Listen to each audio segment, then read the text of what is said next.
C'est un sujet sensible auquel le réalisateur Philippe Faucon s'est attaqué, le sentiment d'être mis à l'écart de la société française. C'est le cas d'Ali qui ne trouve pas de travail, de Nasser et d'Amzad. Ces trois jeunes Lillois vont se laisser endoctriner par Jamel, un extrémiste musulman d'une trentaine d'années. Avec ce genre de partition, il faut faire attention à ne pas en faire une caricature. Et, maintenant, moi, je ne juge pas mon personnage. Il existe, il est sincère avec envers sa cause et il croit profondément en ce qu'il fait. Maintenant, c'est le méchant de l'histoire. Donc, méchant ou gentil, il faut interpréter le rôle du personnage. Le plus gros défi là-dedans, c'est justement de ne pas en faire une caricature et de ne pas en faire un personnage anecdotique et d'essayer d'apporter un peu de contraste et voilà, de nuance au rôle, justement. Action. Allahu Akbar.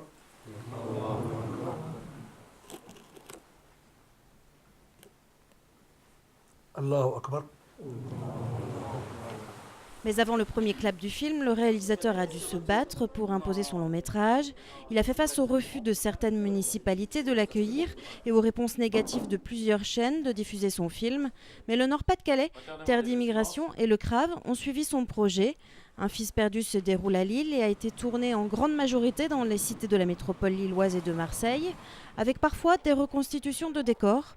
La mosquée, par exemple, se situe dans un local de la friche Saint-Liévin à Wattrelos.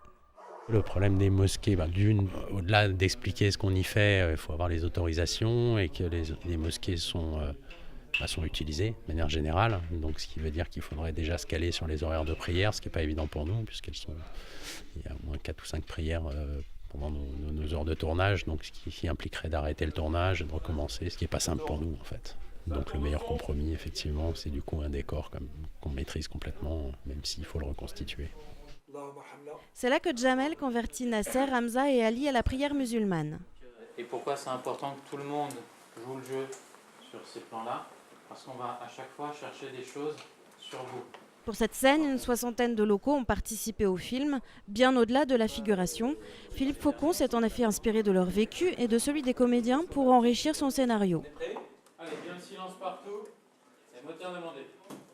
Et je pense qu'il y a beaucoup de choses qui ont enrichi le scénario, c'est-à-dire que par rapport à des choses qui n'étaient pas assez fortes dans le scénario, il y a beaucoup de moments qui se sont renforcés d'apports, quelquefois de gens qui ont participé comme figurants, mais aussi de gens qui étaient parmi les comédiens principaux. Et je pense en particulier au personnage de la mère, qui est une comédienne non professionnelle et qui a beaucoup apporté à son personnage et par son vécu, par la compréhension qu'elle peut avoir de la relation d'une mère à des enfants qui vivent ce sentiment de déracinement, d'exclusion, de mal-être. Si Philippe Faucon n'a pas la prétention de bousculer les consciences ou de dénoncer certaines dérives, il espère bien faire réfléchir. Verdict l'année prochaine.